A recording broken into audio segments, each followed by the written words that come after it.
Hello YouTube viewers, this is Robert Holloway and you're watching Astroman 2911. In this video I'd like to talk more about the soul. It's actually about reincarnation. Well, it's dealing with reincarnation. Now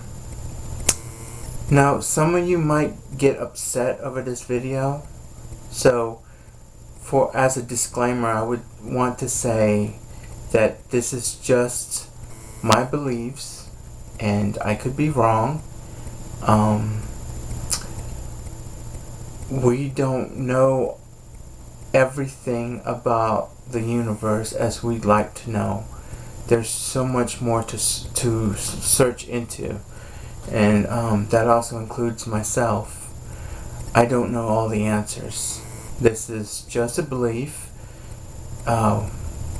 What I feel. I'm also going to throw in some of my experiences in here. I know that's not proof enough, but it's my experiences and I'd like to share it with you guys. Now, had I not experienced what I've experienced throughout my life, I would probably say I would be a skeptic, ironically. I would be a critic, a doubter of what I'm about to say.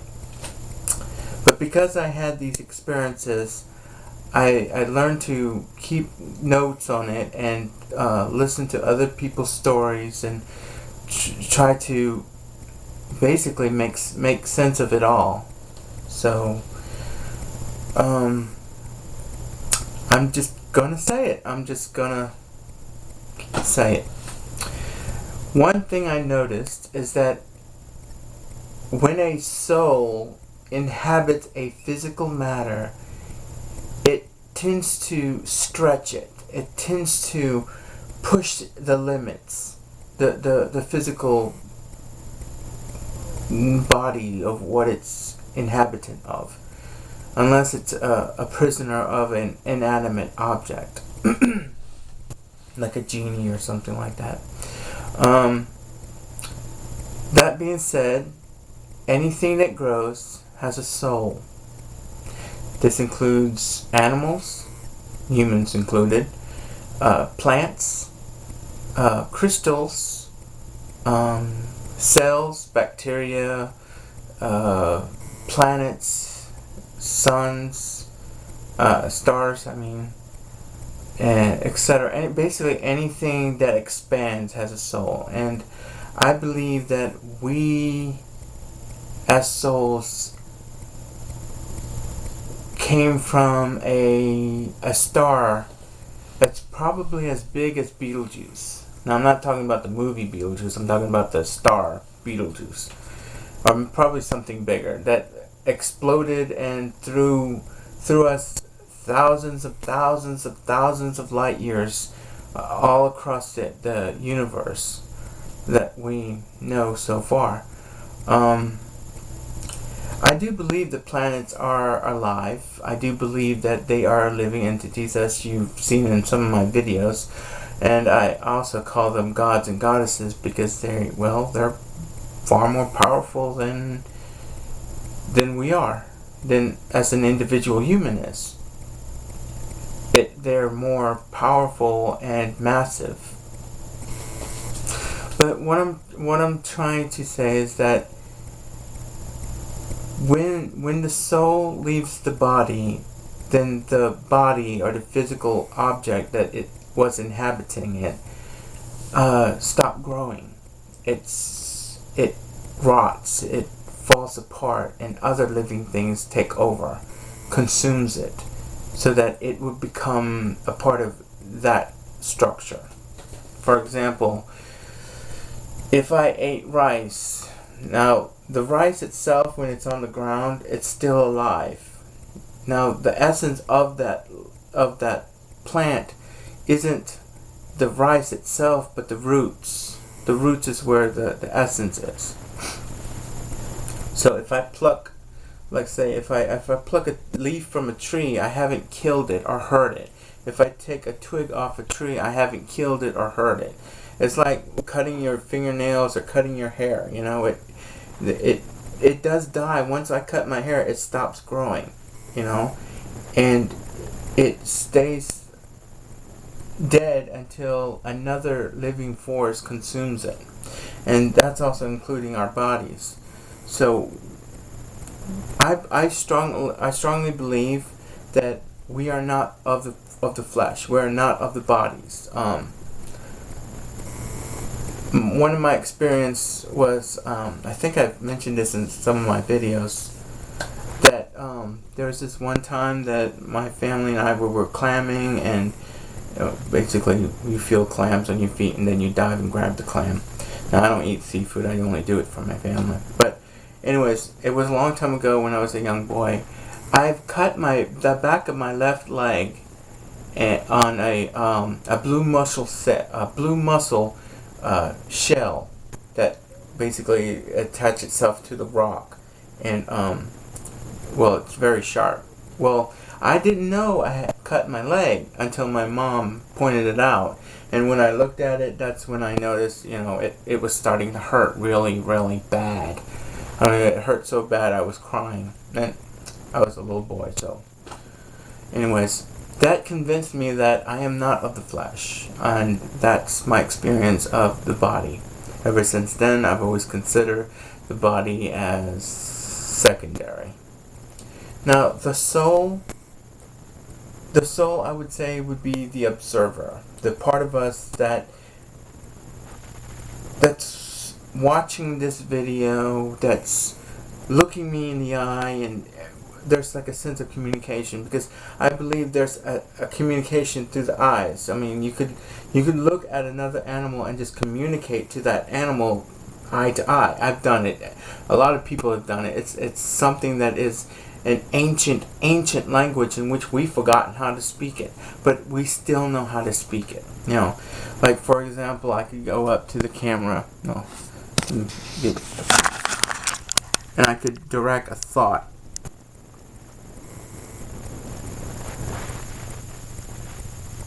Now, for some of you that think love, that was the image that I was directing through my eyes. So that means you've read what I've said. It's an ancient language in which souls could communicate, and talking about that, I was raised in a haunted house. It wasn't like a scary house or anything like that. I mean, the spirit in that house was very friendly. In fact, she was very maternal like. She played with me when I was a little boy, just a young little boy. Like, for example, I'd put my hand behind a mirror and I see her hand on the reflection, and then when I closed my hand, she closed her hand like a split second before I did. So this little games that this female spirit played with me. Well, I saw her face to face one time in the kitchen. It looked like she was washing dishes, but her hands was like not in the sink. She was just there at the sink, and I guess she was like looking outside, which the window was facing the backyard. And anyways, when I went into the kitchen, I saw her standing there, and she turned around and it looked like she was crying or something. But it wasn't like she was happy crying. It was like she's I don't know, but something in her eyes told me that like she had to go. So like she had to leave, you know, and it kind of hurt my heart a little, because it's like it was like, you know, somebody leaving the state or something, you know. That was another experience I had. I also believe animals have souls. I also believe that crystals have souls. And like I said, once you destroy the body, they are free. I believe that when the earth was being created, we was there. All of us. Every soul that wanted to live on the planet Earth.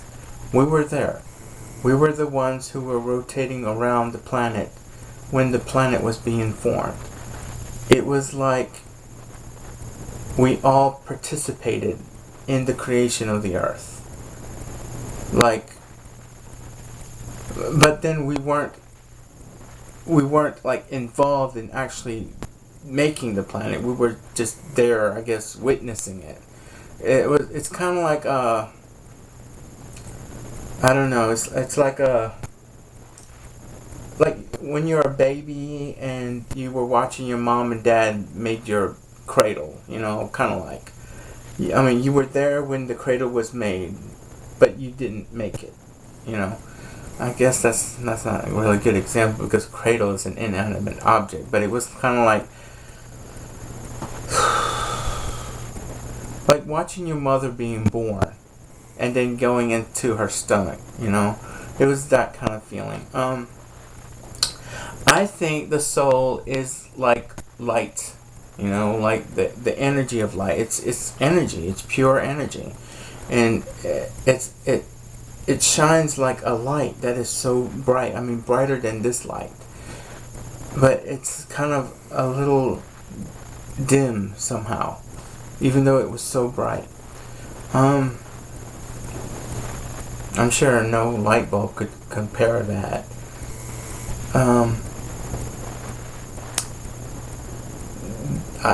I believe in reincarnation. I'm going into now the topic of reincarnation because we're supposed to experience things while we have physical bodies. We're supposed to learn our lessons, basically, to learn and to grow, to higher our consciousness, or the observer within us, which is who we are. We're the ones who are observing. We're the souls. We're not the body. We're not the mind. We're not the heart. We're the soul. And there are people there are other souls and spirits that help us throughout our life, kind of like a guardian angel. But just someone to make sure that we're up to date. That's not a good word. We're doing the best we can. You know, if we make a mistake, we learn from it and we move on. Now the lessons are usually, you know, loving each other and teaching each other and helping each other and all those like humanitarian kind of stuff. But some of our lessons is to learn the purity of poverty, or the essence of love, or the courage of wisdom. You know, it depends on what we're here to learn. And we learn certain topics after on and on and on. If we fail to learn the topic in this life, then we'll learn it again in the next life, but also something else too, you know. It's kind of like if you fail, you have to repeat it and stuff like that. And that to me is hell.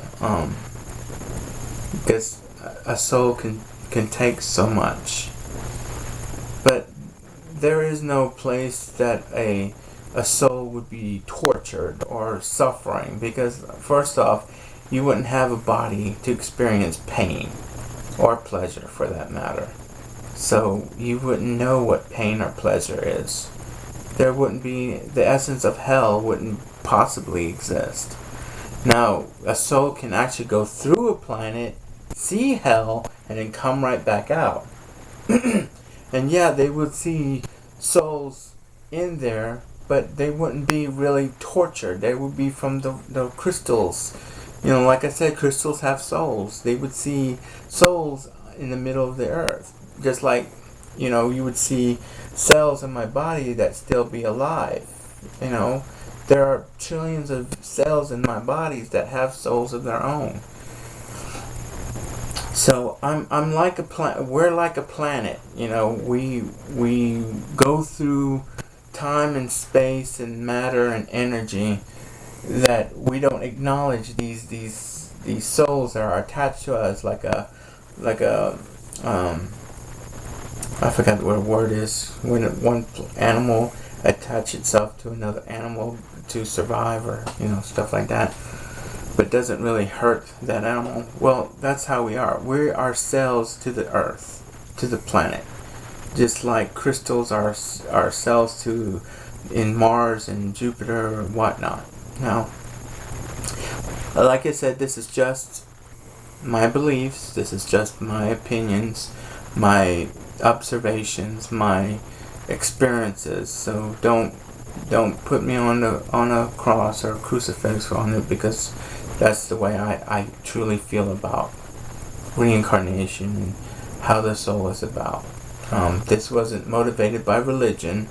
This is not motivated by ancient philosophers. This is just my observation. Thank you for watching my videos and hearing me out on this. Thank you. Everybody out there, have a good and wonderful day.